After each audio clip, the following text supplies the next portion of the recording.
Há nomes que parecem nunca morrer. Eles permanecem gravados em fachadas de prédios históricos, em placas de ruas, em salões, onde o mármore ainda ecoa passos de outra era. Gimli é um desses nomes.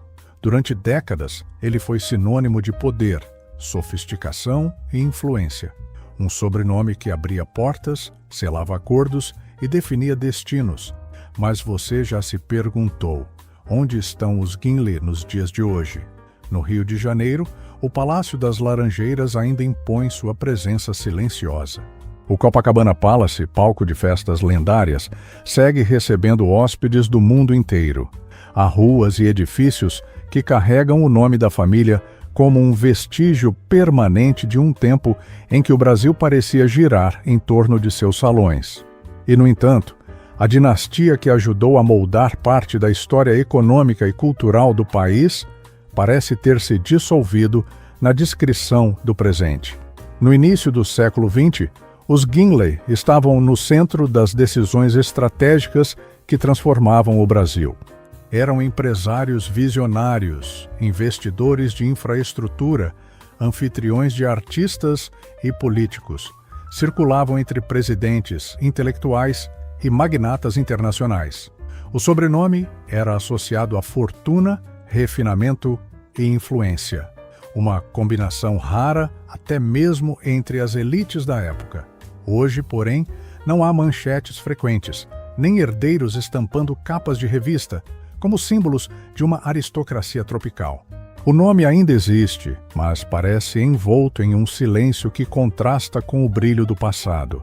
Essa transição do auge ao quase anonimato não aconteceu de repente. Como toda grande dinastia, a história dos Gimli é marcada por ascensão vertiginosa, decisões ousadas, mudanças econômicas profundas e transformações geracionais que redesenharam o destino da família. O que um dia foi um império sólido tornou-se, com o tempo, uma herança fragmentada.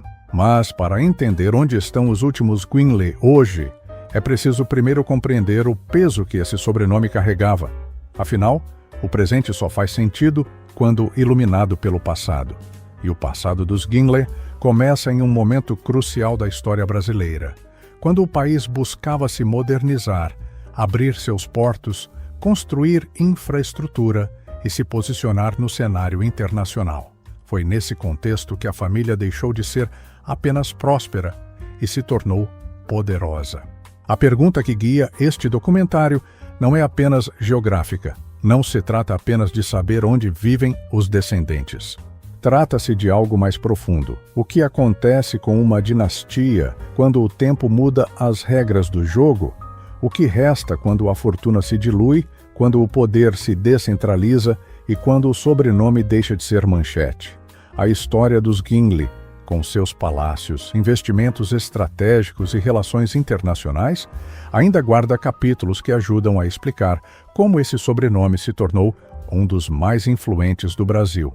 E é exatamente para esse ponto de origem que agora precisamos voltar.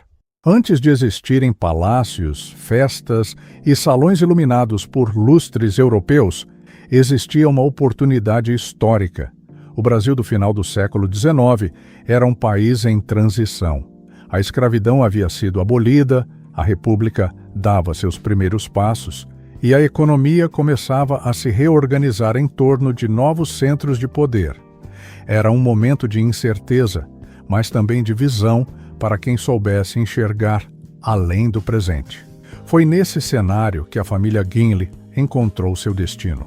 A origem do império remonta à atuação estratégica no setor portuário, especialmente em Santos, o principal escoadouro do café brasileiro, o produto que sustentava a economia nacional naquele período.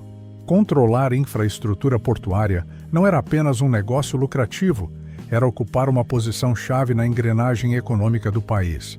Quem dominava os portos, dominava o fluxo de riqueza. A família consolidou sua influência ao assumir papel central na modernização e exploração dessas estruturas. Em uma época em que o Brasil ainda carecia de infraestrutura organizada, investir em portos significava apostar no futuro do comércio internacional. Era uma jogada ousada, mas calculada, e deu certo. A fortuna construída ali não era apenas grande, era estratégica. Ela estava conectada ao crescimento do país, ao avanço da urbanização e à expansão das exportações. Diferentemente de fortunas baseadas exclusivamente em terras ou heranças aristocráticas, o patrimônio dos Gimli nascia de concessões, contratos e articulações que os colocavam próximos do poder político. E essa proximidade não era acidental. Ao longo das primeiras décadas do século XX, o nome Gimli passou a circular não apenas nos círculos empresariais, mas também nos corredores do governo. Infraestrutura, desenvolvimento urbano, investimentos estratégicos. Tudo isso aproximava a família das decisões que moldavam o Brasil moderno.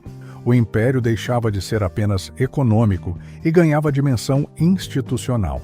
Mas a ambição dos Gimli não se limitava aos negócios. No Rio de Janeiro, então capital federal, a família ajudou a moldar o imaginário de sofisticação que a cidade projetaria para o mundo. Investimentos imobiliários, construções emblemáticas e apoio a projetos urbanos transformaram bairros inteiros. A paisagem carioca começou a carregar a assinatura silenciosa de uma dinastia que entendia que poder também se constrói com símbolos. O Copacabana Palace, por exemplo, não era apenas um hotel, era um gesto de ousadia, um empreendimento que colocava o Rio no mapa do luxo internacional, atraindo artistas, aristocratas e líderes estrangeiros. Ao apostar em um projeto desse porte, a família não estava apenas diversificando investimentos, estava moldando a imagem do Brasil para o exterior. Enquanto isso, residências como o Palácio das Laranjeiras tornavam-se palco de encontros que misturavam negócios, política e cultura. Os Gimli não eram apenas empresários, eram anfitriões do poder. Em seus salões, decisões informais podiam ter o mesmo peso que acordos assinados em gabinetes oficiais. Era o auge de uma dinastia que parecia compreender uma verdade fundamental: riqueza, para se tornar influência duradoura, precisa ser visível, precisa ocupar espaço físico, simbólico e social. Mas todo império carrega dentro de si as sementes de sua própria transformação. A concentração de poder em poucas mãos sempre depende do contexto histórico. E o Brasil começava a mudar. Novas forças econômicas surgiam. A política se tornava mais instável. Crises internacionais abalavam mercados. O que havia sido construído com visão estratégica precisaria enfrentar um século marcado por rupturas profundas. Ainda assim, naquele momento, nada parecia ameaçar o brilho da família. Os Gimli eram mais do que ricos, eram parte da engrenagem do país. Seu sobrenome estava associado à ideia de progresso, modernidade e requinte. Entretanto, o poder que se expande rapidamente também exige adaptação constante. E a próxima geração herdaria não apenas uma fortuna monumental, mas uma responsabilidade imensa: manter vivo um império em um mundo que já não era o mesmo. Houve um momento em que o sobrenome Gimli deixou de representar apenas poder econômico e passou a simbolizar glamour, cultura e uma certa aristocracia que fascinava o Brasil e o exterior. Era a Era Dourada. O Rio de Janeiro vivia seus anos mais cosmopolitas. Capital federal, vitrine do país, palco de transformações urbanas e culturais. E no centro desse cenário estavam os Gimli, não apenas como empresários, mas como personagens de um teatro social que misturava política, arte e ostentação. Os salões da família tornaram-se pontos de encontro de intelectuais, músicos, artistas plásticos e figuras internacionais. O luxo não era discreto, era performático. Jantares sofisticados, recepções memoráveis, conversas que atravessavam a madrugada entre taças de cristal e discussões sobre o futuro do Brasil. O Copacabana Palace consolidava-se como símbolo máximo dessa atmosfera. Ali, celebridades estrangeiras, líderes políticos e membros da elite brasileira se encontravam sob o mesmo teto. A presença da família Guine nesse universo reforçava a imagem de que o Brasil, ao menos naquele recorte social, podia rivalizar com qualquer capital europeia. Mas, por trás do brilho, havia tensão. A geração que herdou o império não enfrentava o mesmo cenário que seus predecessores. O Brasil entrava em ciclos de instabilidade política, revoluções, mudanças de regime, centralização de poder. A economia começava a se diversificar, novas indústrias surgiam e o modelo baseado em concessões estratégicas já não garantia a mesma previsibilidade de antes. Manter um império exige mais do que herdar ativos. Exige reinvenção constante. E aqui começa a surgir uma das grandes contradições da dinastia. Enquanto a imagem pública se tornava cada vez mais associada ao luxo e à vida social intensa, o ambiente econômico tornava-se mais desafiador. Decisões empresariais precisavam acompanhar um país que deixava para trás o modelo agrário exportador e mergulhava em industrialização, estatizações e reconfigurações do poder estatal. Além disso, havia o fator humano. Grandes fortunas familiares raramente atravessam gerações sem conflitos internos. Diferenças de visão, disputas por patrimônio, estilos de vida distintos. Alguns herdeiros se aproximavam da arte e da vida cultural. Outros tentavam preservar a estrutura empresarial. A unidade que havia marcado a fase de ascensão começava, aos poucos, a se fragmentar. E a própria exposição pública trazia um custo. Ser símbolo de riqueza em um país marcado por desigualdades sempre foi uma posição delicada. O glamour que encantava também despertava críticas. A ostentação que impressionava também alimentava narrativas de excesso. A dinastia que antes era vista como motor do progresso passava a ser percebida, por alguns, como representação de um Brasil aristocrático, em desacordo com novas realidades sociais. Mas a história não termina aí, porque o que parecia apenas uma mudança de estilo era, na verdade, o prenúncio de algo maior.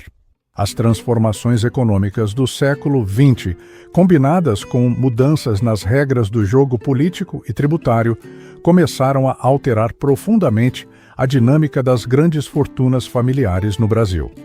O mundo estava mudando, o Estado assumia novos papéis, o mercado se tornava mais complexo, a concentração de riqueza enfrentava pressões diferentes e, silenciosamente, o império construído com visão estratégica começava a perder parte de sua solidez original. O brilho ainda existia, as festas ainda aconteciam, o sobrenome ainda carregava peso, mas por trás das cortinas de veludo e dos salões iluminados, a pergunta começava a surgir. Seria possível sustentar indefinidamente um legado construído em outra era? A geração dourada viveu o auge do encanto. Porém, sem perceber, também testemunhava o início da transição. E toda dinastia que alcança o ápice precisa, inevitavelmente, enfrentar o teste mais difícil de todos: sobreviver ao próprio sucesso.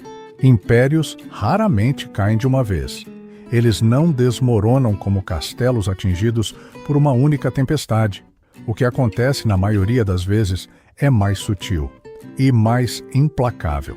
Primeiro vêm as fissuras invisíveis, depois a lenta erosão. Quando se percebe, o que antes parecia inabalável já não sustenta o próprio peso. Com os Guinle, o processo foi assim. A segunda metade do século XX trouxe um Brasil diferente daquele que havia permitido a ascensão meteórica da família.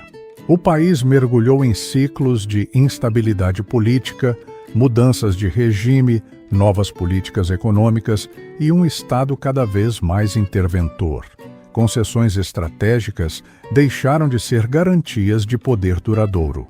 A lógica empresarial que funcionara décadas antes já não era suficiente para sustentar o mesmo nível de influência. Ao mesmo tempo, o mundo se tornava mais complexo.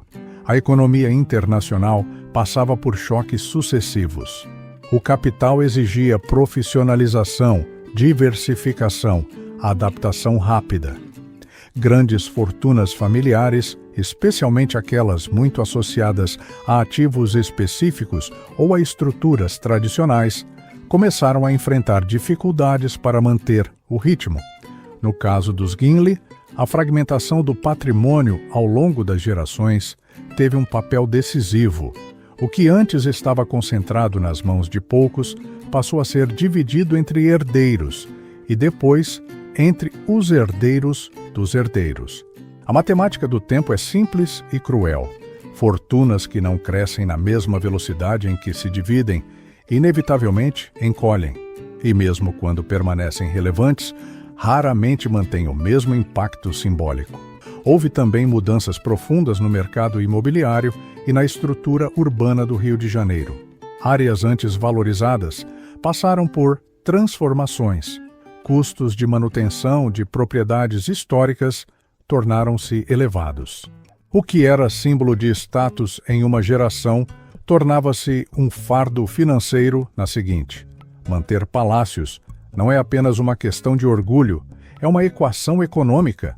Além disso, o Brasil passou por períodos de inflação alta, instabilidade cambial e reestruturações fiscais que afetaram diretamente o patrimônio de famílias tradicionais.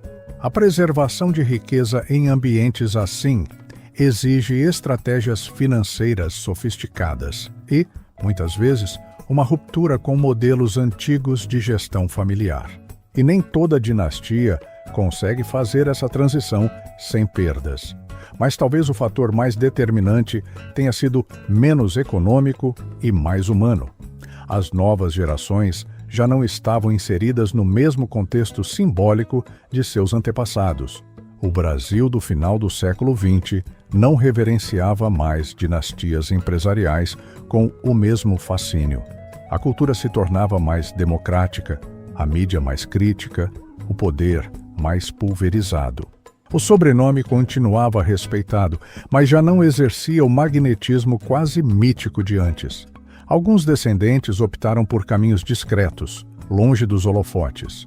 Outros seguiram trajetórias profissionais independentes, distantes da estrutura que havia consolidado a fortuna original. A identidade familiar começou a se diluir não apenas financeiramente, mas simbolicamente. E há algo inevitável em toda grande história de legado: o peso da comparação. Ser um Gimli em tempos áureos significava habitar um universo de expectativas.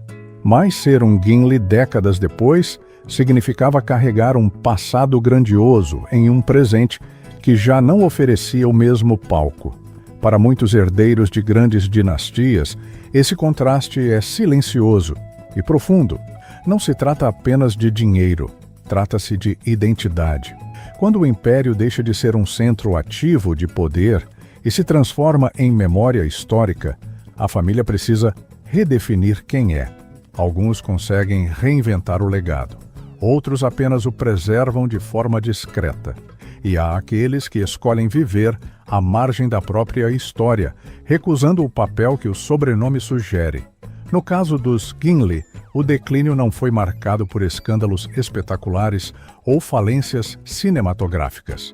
Foi um processo gradual. Propriedades mudaram de mãos, ativos foram vendidos, a influência direta diminuiu. O nome permaneceu, mas já não comandava decisões estruturais do país. Ainda assim, a marca deixada na paisagem e na memória coletiva não desapareceu. O Palácio das Laranjeiras continua de pé, hoje com outra função. O Copacabana Palace segue como ícone internacional. Ruas e referências urbanas mantêm viva a lembrança de uma família que, por décadas, esteve no centro da elite brasileira. Mas o império, como estrutura concentrada de poder, já não existe. O que restou foi algo mais sutil. Um legado histórico que resiste ao tempo, mesmo quando a fortuna original se fragmenta. A transição dos Gimli reflete um padrão recorrente na história das grandes dinastias brasileiras. Ascensão impulsionada por visão estratégica, consolidação em uma era específica e, depois, adaptação forçada a um mundo que já não recompensa da mesma maneira as antigas estruturas familiares. O declínio, nesse sentido, não é apenas perda, é transformação. E é justamente dessa transformação que nasce a pergunta final: se o poder econômico se diluiu e a influência direta diminuiu, o que significa ser um Gimli hoje? O tempo tem uma maneira curiosa de reposicionar os sobrenomes. Aqueles que um dia ecoaram como sinônimo de poder absoluto acabam encontrando um novo lugar, menos estrondoso, porém, às vezes mais humano. E com os Gimli, foi exatamente isso que aconteceu. Hoje, não há um Império Gimli operando nos bastidores da economia nacional. Não há um herdeiro único concentrando fortuna e influência como no auge do século XX. O que existe é algo mais fragmentado, mais discreto e, ao mesmo tempo, mais alinhado com o mundo contemporâneo. Os descendentes da família continuam presentes, mas longe do protagonismo midiático que marcou as gerações anteriores. Muitos seguiram caminhos próprios, construindo carreiras independentes, distantes da lógica de uma dinastia centralizada. Outros mantêm vínculos com o patrimônio remanescente, administrando o que restou de ativos históricos e investimentos herdados ao longo do tempo. O sobrenome ainda carrega peso histórico, mas já não impõe expectativa pública automática. Ele funciona quase como um eco, reconhecível para quem conhece a história do Brasil, mas silencioso no cotidiano. E talvez esse seja o maior contraste. Durante décadas, ser um Gimli significava ocupar o centro de uma narrativa nacional de progresso, luxo e influência. Hoje, significa carregar um legado que pertence mais aos livros de história do que às manchetes atuais. A família não desapareceu. Ela apenas deixou de ser sinônimo de poder concentrado. Essa transformação reflete uma mudança maior no próprio Brasil. O país que permitiu o surgimento de grandes dinastias empresariais no início do século XX é muito diferente do Brasil contemporâneo. A economia se diversificou, o capital se globalizou, o poder se descentralizou. Empresas familiares ainda existem, mas raramente exercem o mesmo domínio simbólico que exerceram no passado. Além disso, o imaginário coletivo também mudou.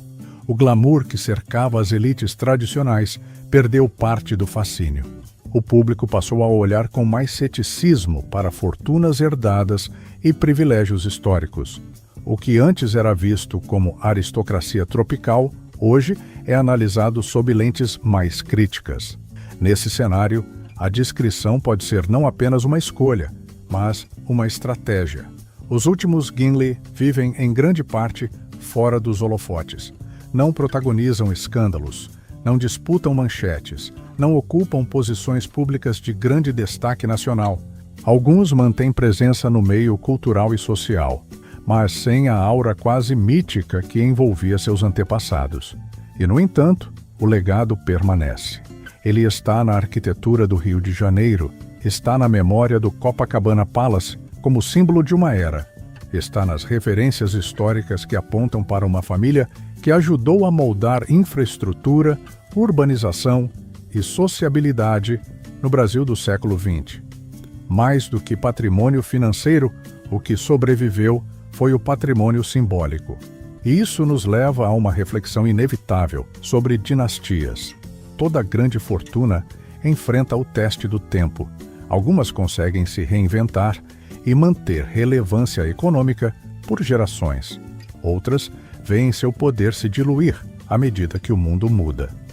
No caso dos Gimli, a história não é de desaparecimento dramático, mas de transformação silenciosa, do controle estratégico de portos ao brilho dos salões cariocas, do auge do luxo internacional à descrição contemporânea. A trajetória da família espelha o próprio ciclo das elites brasileiras. Ascensão em um momento específico da história, consolidação em uma era de oportunidades concentradas e depois adaptação a um país que já não funciona sob as mesmas regras. Mas talvez a pergunta mais importante não seja: onde estão os Gimli hoje? E sim, o que significa permanecer na história, mesmo quando o poder já não é o mesmo? O sobrenome continua registrado em prédios, ruas e documentos. Continua citado em livros, documentários e estudos sobre o Brasil republicano. A influência direta pode ter diminuído, mas a marca histórica permanece. E isso revela algo profundo sobre legado. Fortunas podem se fragmentar, impérios podem se dissolver, o brilho pode diminuir, mas a história, quando bem construída, resiste ao tempo.